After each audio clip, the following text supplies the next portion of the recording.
ஹே ரியூட்ஸ், நீங்க எங்க வந்துரும் பாத்தீங்கன்னா தஞ்சாவூர் கீழ வாசல்ல உள்ள மெட் பிளஸ் பக்கத்துல இருக்கிற கனிஷ் பியூட்டி பார்லர் வாசல்லே லொக்கேட் இருக்கிற அன்பு அப்பா கடை அப்படிங்கிற கடைக்கு தான் வந்திருக்கோம். இந்த கடையில அக்கா தங்கச்சி ரெண்டு பேர் சேர்ந்து ஈவினிங் டைம்ல சாப்பிடுற மாதிரி ஹெல்த்தியான ஃபுட்லாம் பண்ணி கொடுத்துட்டு இருக்காங்க. நம்ம அதுல ஃபர்ஸ்ட் மஷ்ரூம் சூப் வாங்கியிருந்தோம். மஷ்ரூம் பீஸ்லாம் பாத்தீங்கன்னா குட்டி குட்டியா கட் பண்ணி போட்டுருந்தாங்க. டேஸ்ட் வைஸ் சாப்பிடுறதுக்கு பாத்தீங்கன்னா நல்லாவே இருந்துச்சு. இது மட்டும் இல்லாம இங்க தூதுவளை, முடக்கத்தான், மணத்தக்காளின்னு ஒரு நாளைக்கு ஒரு சூப் வைப்பாங்களாம். நம்ம அடுத்ததா உளுந்து கஞ்சி வாங்கியிருந்தோம். இது வந்து ஒரு மைல்டான ஸ்வீட்னஸோட சாப்பிடுறதுக்கு இந்த உளுந்து ஃபிளேவர்ல ரொம்ப நல்லா இருந்துச்சு. நம்ம அடுத்ததா தட்டு வடை வாங்கியிருந்தோம். தட்டு வடையில பாத்தீங்கன்னா பீட்ரூட், புதினா துவையல் வச்சு ஸ்டஃப் பண்ணிருந்தாங்க.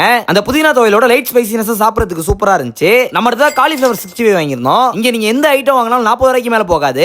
எல்லாமே பட்ஜெட் ஃப்ரெண்ட்லி தான் நான் சொல்லுவேன். இதுவும் இந்த பட்ஜெட்டுக்கு நல்ல டேஸ்டா ஒர்த்தா இருந்துச்சு. நம்ம அடுத்ததா வாழைப்பூ வடை வாங்கியிருந்தோம். வாழைப்பூ வடை லுக் வைஸும் சரி, டேஸ்ட் வைஸும் சரி, சாப்பிடுறதுக்கு மசாலா வடை மாதிரி தான் இருந்துச்சு, நல்லா இருந்துச்சு. நம்ம அடுத்ததா உருண்டை வாங்கியிருந்தோம். இவங்க உருண்டையிலே நிறைய உருண்டை வச்சிருந்தாங்க. நம்மள ஃபர்ஸ்ட் அவுல் உருண்டை வாங்கியிருந்தோம். அவுல் உருண்டை சாப்பிடுறதுக்கு டேஸ்ட் வைஸ் ரொம்ப நல்லா இருந்துச்சு. அடுத்தது கேழ்வரகு உருண்டை. இது டேஸ்ட் வைஸ் சாப்பிடுறதுக்கு அல்டிமேட்டா இருந்துச்சு, ஒரு மஸ்ட் ட்ரை நான் சொல்லுவேன். அடுத்ததா கம்பு உருண்டை. இதுவும் சாப்பிடுறதுக்கு டேஸ்ட் வேற லெவல்ல ஒரு மஸ்ட் ட்ரை தான். நம்ம கடைசியா நவதானியத்தோட முடிச்சிருந்தோம். இது ஒண்ணுல கடலை, கொண்டைக்கடலை, பட்டாணின்னு எல்லா தானியமும் போட்டு தருவாங்க. உடம்புக்கு அவ்வளவு நல்லது, டேஸ்ட் வைஸ் நல்லா இருந்துச்சு. ஓவராலா ஈவினிங் டைம்ல ஹெல்த்தியா ஸ்நாக்ஸ் சாப்பிடணும், அந்த கடை கண்டிப்பா ட்ரை பண்ணி பாருங்க. அடுத்த உள்ள பாப்போம். டாடா.